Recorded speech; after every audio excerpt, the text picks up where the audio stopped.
What is good and what is up, y'all? It's your boy here, Jay, back and better than ever with another episode of Chargers Banter. Happy New Year, guys. Hope you guys had a great holidays and great time spending with family, friends, getting great gifts, eating great food, and watching great football at the end of the season, at the end of the year of 2025. And now it's the new year, so you know what that means. New season as it is playoff football. Yes, we got some playoffs? You're talking about play? Yes, we are talking about the playoffs as the Chargers are gonna match up against the New England Patriots this Sunday night, and it's gonna be a good one. So all right here on Chargers Banter, playoff edition of Chargers Banter.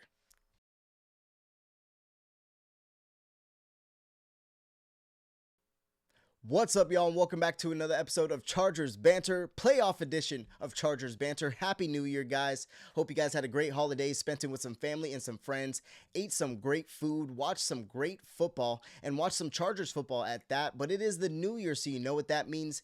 New year, new season, as the Chargers are in the playoffs and waited till the very last week of the season, week 18, to get their playoff matchup. Obviously, it was out of their hands considering the fact that they lost their week 17 matchup to the Houston Texans. But that being said, got their clinch and got their matchup, and now are headed to Foxborough, Massachusetts to face off against the number 2 seed in the New England Patriots and Drake Maye and Mike Vrabel and company. A very, very solid team, had a very solid season, and honestly, it is a very solid team, but a very favorable matchup for the Chargers.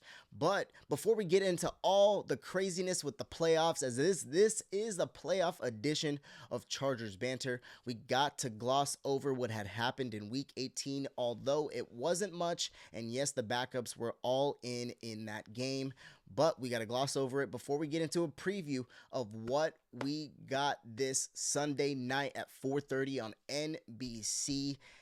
I'm ready to dance. Y'all. But we are here. New year, new season. Let's get right into it. Happy New Year, guys. Hope y'all had a fantastic holidays. But after waiting till the last Sunday of the season, the Chargers will be playing the New England Patriots in Foxborough, Massachusetts, next Sunday night at 7:30 Eastern on NBC for their wild card matchup. It took the whole season, but it will be happening in Foxborough as it will be cold. But we will be ready. Face Drake Maye, Vrabel, Stephon Diggs, Cardi B, and company.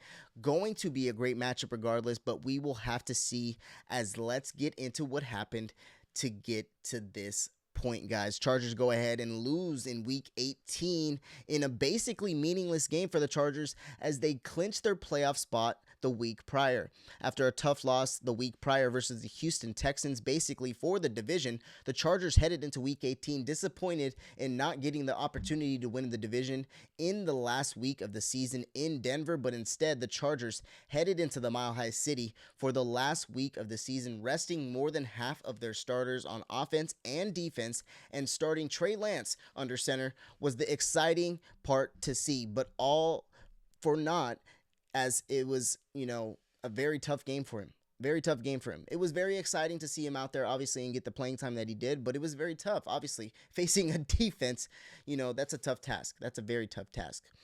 But it was, all in all, it's understandable, right? Very tough game considering the circumstances that he was in, not to mention the fact that, number one defense, but your offensive line is what it is, and now their backups are in. So, very tough situation for Trey. But Denver, with their starters playing, went ahead and took the division in a rather lackluster game from the number 1 seed, 19-3, as they did not score a single touchdown on offense, as you would expect Bo Nix and company to run it up, but instead the Chargers defense and backups held stiff and managed only to limit 19 points from the number 1 seed in the AFC. Nix was 14 for 23, 141 with no touchdowns and no interceptions, 45.6 QBR, as he was also the leading rusher for the Denver Broncos, 8 carries for 49 yards, as Jaleel McLaughlin had 6 carries for 41 yards. Leading receiver was Evan Ingram for the Denver Broncos, 3 for 45, as their MVP of the game was their defense for the pick 6 that they had on Trey Lance. Lutz going 4 for 4 from field goals and 1 for 1 in extra points, scoring 13 points by himself. Lance tried to do what he could with the hand that he was dealt, depleted a line, basically second unit of offensive weapons. First start this season, and also the number 2 defense in the league was a tough ask for the young gun, who I believe still deserves a shot, guys, a true shot. Right. I understand that he's getting opportunities here and there, but a true shot where I think that, he is the number 1 guy and a coach believes in him. Lance, 20 for 44, 136, an interception, 20.1 QBR, and 43.4 passer rating. While he was also our leading rusher with 9 carries for 69 yards. So although it wasn't great from the passing, side of things, he was running the ball rather well, as Jarrett Patterson got some run with 8 carries for 29 yards, while our leading receiver was Slayer, got his incentives for this season, a little Sunday payday, as he had 7 receptions for 36 yards, as he needed 7 receptions to get an extra mil. So needed that 7. It's just cool to see, Trey go ahead and say, hey, I got you, my guy. I got you, little extra cash. So it's cool to see Trey and Key link up for 7 and get a little extra cash there. But the defense, and I'm sure Trey is gonna get a little something from Key, and a little belt, a little something. But defense played well with 4 sacks, 7 TFLs, 7 QB hits, and limited them to the Denver Broncos to 240 yards of offense for basically a number 1 unit against our number 2 unit. So our number 2 unit is doing that against the number 1 unit in the Denver Broncos, not only the number 1 unit, but the number 1, team in the AFC. So I think that's rather promising, considering the fact that that is your number 1 seed, and that's who we're going to have to go through if we do move on in the playoffs. But at the end of the day, guys, that is what you want to see from backups. That's what you want to see, a little more fight. We got, Marlowe Wax going out there with his first start, absolutely just having a fantastic day. Guys kind of going out there, getting their opportunities, but you don't want to see any injuries. Obviously, Dante went down, but then we immediately took him out of the game. That was just perfect. Because we don't want to see any more of our guys getting hurt. But at the end of the day, our 2s are doing that against their 1s. Fantastic to see. All in all, it was a rough day, though, but it was not really a rough day. It was a rough day, but it wasn't really a rough day. I would rather have had this loss than what happened in 2022 when Staley, put Mike Will out there and he broke his back before the playoff game in Jacksonville. I don't want to see that. And it's just good that Harbaugh, went ahead and rested his starters. Either way, resting our starters felt like the decision that was needed to be made, and was satisfying to know our coaches looking out for our health more than a meaningless win. Sucked, but we could have went 6-0 in the division. I understand that, and created a better matchup, but I don't think that that would have been a better matchup, to be honest. We don't want to face Jacksonville. We didn't want to face Houston. So, even though this is a very tough matchup and a tall task to go to Foxborough to beat a team that is playing very good football, we're going to get into it, but it's a better matchup than what we would get if it was Jacksonville, in Houston. And I know that he wants to get payback for either of those matchups. I know that Herbert wants to get payback, but you just don't want to play them. They're both playing hot ball. But here, like I said, neither here nor there, because we have the matchup set for next week, an opportunity for Herbert to shut the haters up and quiet them for the time being, right? Go out and get this dub against, the New England Patriots, and let's see what we can do. But that is what we got, in this past week. It wasn't really, something that we want to reflect on as far as this, week 18 game. A lot of our backups were playing, right? But I think the moral of this entire week in that game is the fact that we rested our starters, and we managed to do that with our second unit against the number 1 team in the AFC. So there's a lot of positives to come from that. I understand that we could have went in 6-0, got a better matchup in hindsight, but either way, I think that this is perfect for what we got going for us right now. I think the New England Patriots isn't too tall of a task. And like I said, Jacksonville and Houston are very, very tough matchups. But let's get into it, guys, because it's playoff time. That's what matters the most. Week 18 doesn't matter. Playoffs is what matters. It's this week, this Sunday. I cannot wait. I'm chomping at the bit, guys. I want it to come faster. I want it to be here. I want to watch the game. I want to yell at the TV. You know what I'm saying? But now it's time to dance.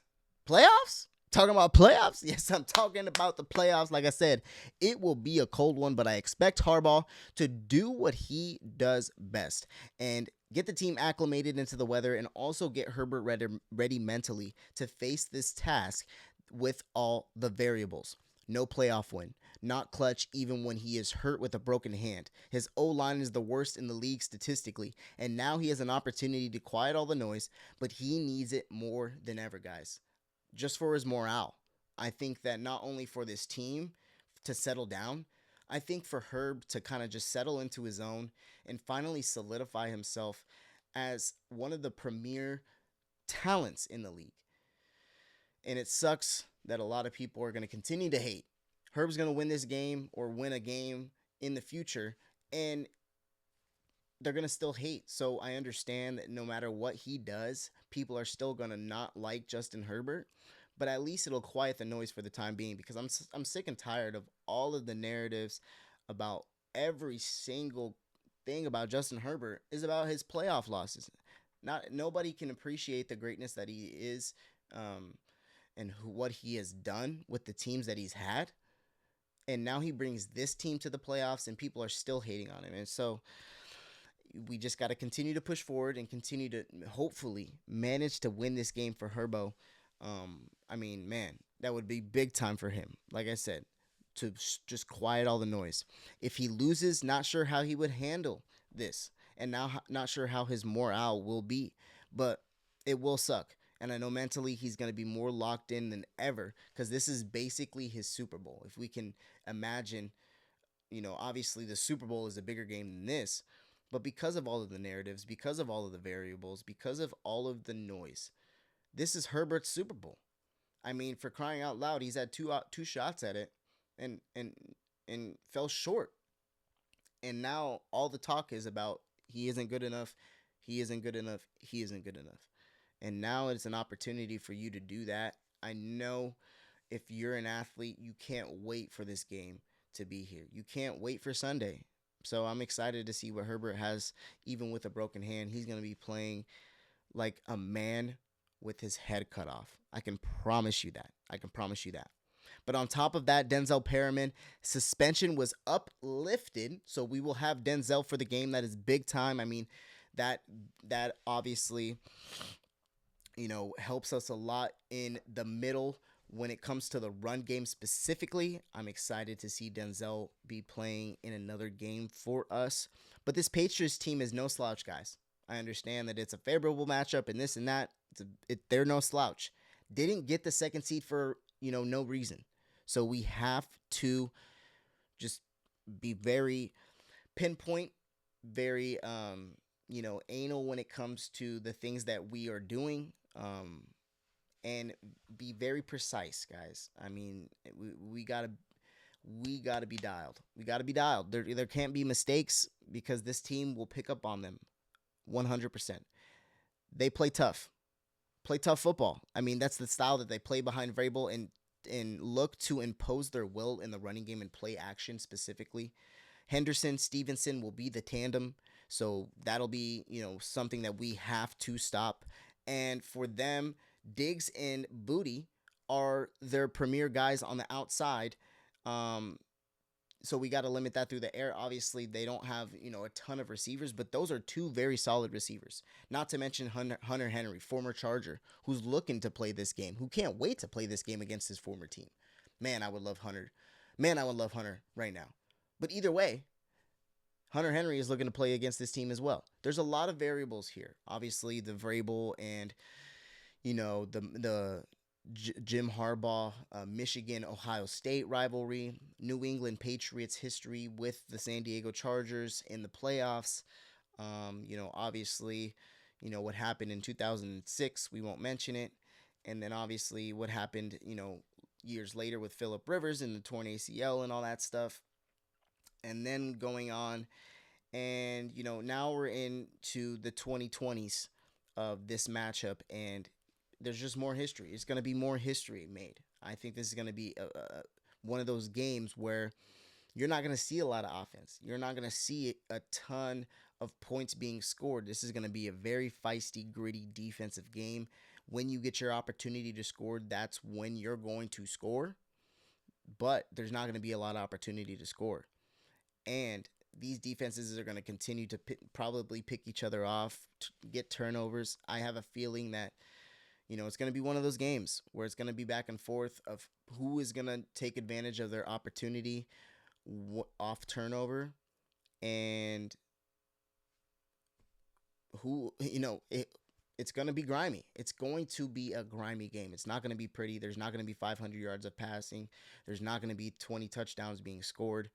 But like I said, it's going to be one of those games where we're going to have to rely on Herbo to do Herbo things, especially with the offensive line that he has, especially with everything that he has going for. They're going to be attacking him. And it's not one of the best defensive line when it comes to pass rush, but they're a solid unit. They're solid no matter what. They didn't get the second seed for no reason, guys. So we're going to need Herbo to use his legs. I wouldn't be shocked if Greg Roman, I would be shocked if Greg Roman mixes it up. But that being said, I'm going to be optimistic in what he has going and hoping that he can manage to mix it up, right? Like I said, get the run game going early on with Justin Herbert using his legs. Hopefully, maybe even, this is outside of the box, but this is what you want to be thinking to get people thinking about Justin Herbert running, so you can get Kamani Vidal, you can get Amarion Hampton going, and all of these others who are going to be getting these carries. Not to mention, it opens up the pass game down the field for QJ, for Keenan Allen, for Ladd McConkey. So, to my point, RPOs to start the game, right? I was talking to somebody about, well, maybe you can go ahead and mix it up and get an RPO in the game, get Justin to run. It'll throw the defense off. Now you have eyes on Justin Herbert. Now you're focused on his legs more so than you're focused on the run game. You start doing the run pass option. These are just things to think about, right? Hopefully Greg Roman can manage to mix it up and manage to think creatively, because we're going to need it. We're going to need it against this defense, especially against this gritty defense in Foxborough. It's going to be loud, it's going to be cold, and it's going to be tough. They play tough. Maye has been playing lights out. Maye is the MVP candidate as well. So, not to mention, their defense and this and that, Henderson, their quarterback. Their quarterback has been playing lights out all season long and very consistent all season long. Really hasn't detoured. And I like the progression of Drake Maye. And I really do think that he is the next coming of a solid quarterback and one of the elite ones to be determined. But the way that he uses his legs, the way that he can rip it, the way that he is very poised in the pocket and doesn't let a lot of things phase him, I like what I see from Drake Maye, and there is a reason why he is in the MVP conversation and has brought this team to a number 2 seed. He's in the MVP conversation with Matthew Stafford, for crying out loud, and Matt Stafford over here ripping 41 touchdowns. He's having a great season. Drake Maye is no slouch, and he is the real deal.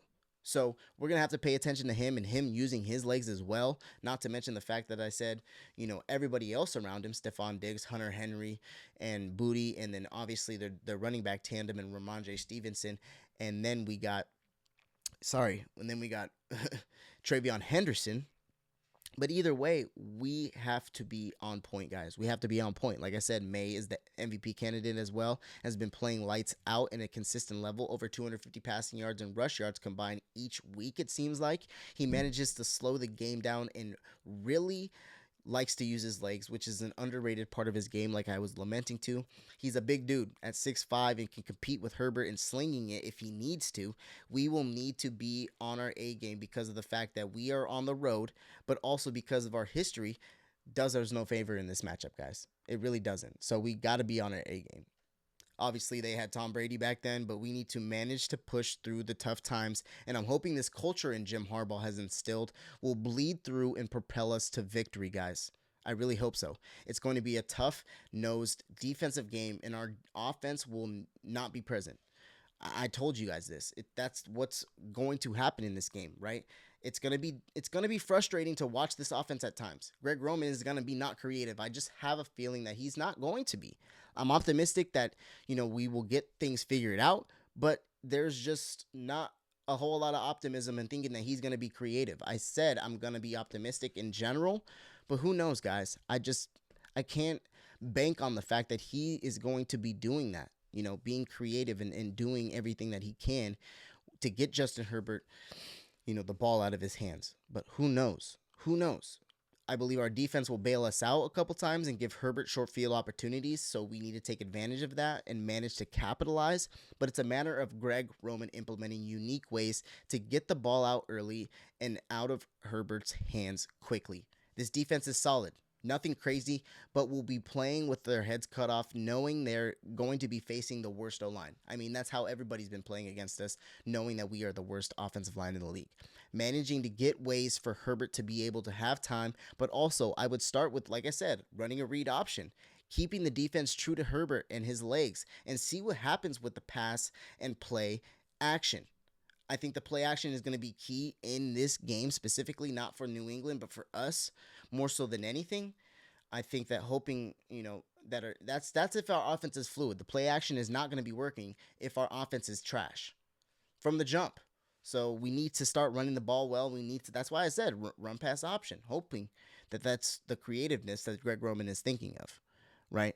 I think the recipe for success is trusting Herbert's arm and not running the ball too much, and also getting in shorter down and distance on third downs with crucial first downs. So we need to get in 3rd and 5 and shorter. We cannot get in third and anything from 3rd and 6th and longer. It's wrap, because yes, we are a great third down team, but if we want to succeed, if we want to control the time of possession, we have to get in short down and distance on third down. There's no ifs, ands, or buts about it. So that's why running the ball, is very key. Keep hitting this. Not running it too much, but managing to get some yards, get some chunk yardage from that run. Do what we can on second and down, and manage to get third down, 3rd and 4, 3rd and 3. That would be perfect. If we can manage to stay in that all day long, I think that we're going to succeed and score a lot of points, hoping that Dicker the kicker will be on his A game once again. I understand he had a couple of off days these past couple of weeks, but I think that he's going to be showing up and wanting to bounce back, especially in playoff action, guys. I really think so. But like I said, that's the recipe for success. Trusting Herb. We're going to eventually trust his arm later in the game, but trusting Herb from the get. Either way, we need to be ready. The Patriots are a team that is looking to start their success with Drake Maye, and we need to put a halt to that, because it's Herbert's time, y'all. It's Herbert's time. It's Herbert's time. It's not Drake Maye's time. It's Herbert's time. So if we can manage, like I said, to hope that we're being creative and getting short down in distance, keeping the ball out of Drake Maye's hands, taking the time out of his hands, controlling the clock and the time of possession, I think that we will be good. But it's Herbert's time, y'all. It's been too long, and he needs a dub. Crucially. But I'm excited for this Sunday. I can't wait. I'll be plastered watching it here in my house, where no one will be, because I promise I will be screaming at the TV. I'm going to be just dialed in. Every single word, I'm going to be there for it. I can't not. But we are in the dance, y'all, and that is what matters most. Sure, we got in. Whew. Making sure we got in. That's what matters the most. Making sure we got in. And now we're here. And now it's time to dance and go ahead and see what we can do. Obviously, there's, the depleted offensive line and things about, not having the best supporting cast. There's been, I'll throw the stat up here real quick. Herb has one of the worst supporting casts in the entire league. But I think that we can continue to progress in the right direction with a lot of these wide receivers, running backs, supporting cast, if you will. I think we can continue on with these skill players, but at the end of the day, I think there needs to be more. I think that we need to start spending some more money because we have a lot of cap space coming up in this next season. But having one of the worst supporting casts and Herb doing what he has been doing, not to mention the worst offensive line, is just insane. But what I'm trying to say is it doesn't matter. We're in the dance, right? We can think about all of that later. We can think about the season that we had later. But what matters most is right now. It's win or go home, right? And you can do as much as you want in this dance if your head is focused and screwed on, right? If you're thinking about, oh, we barely got in and I don't know, no, it's about basically who gets hot now. If you win all the games, you win the Super Bowl. You're in the dance. That's what matters. The goal all season long is to get in the playoffs, and now you're here. So yes, we have a terrible offensive line. Yes, Herbert's doing everything that he can. Yes, he doesn't have the best supporting cast, but we're here. Let's do it. You know what I'm saying? Let's see what we can do with this team that we have now. And then when we have a better team in the future, let's see what we can do then, right? But who knows? You also have to think about it from this perspective. You may never get this opportunity again. As much as it may seem like this team is the worst team that Herbert has probably had and got to the playoffs. Who knows? There could be a season-ending injury year after year after year on a different level of the team. There could be something happening. I mean, there's just things that could happen, and you have to be very grateful for the opportunities that you have to play in these games. And if those players have the right mindset about it, they will go as far as they want. And that's all I'm trying to say. And yes, we got a tall mountain to climb. And it's going to be a tough task, especially starting this week, going to Foxborough, going to be cold. Hope they bring them early, get acclimated, do all the things necessary to go ahead and win this ball game. But I'm ready, guys. Let's dance. I'm going to be watching some film this week. And hopefully maybe I do another Chargers Banter episode, a little quick one of what I think in particular are the keys to success for this playoff matchup. And I think that would be a good little idea. But that is a wrap of this episode, this playoff edition of Chargers Banter. We are in the dance, y'all. We are in the dance. Now let's dance with the New England Patriots and get Harbaugh his first postseason dub. Stay tuned, guys. I might, like I said, make another, preview all here on Chargers Banter. But man, boat up, playoff edition. We here, Foxborough on the way, Sunday night. We on. Let's go, boat up.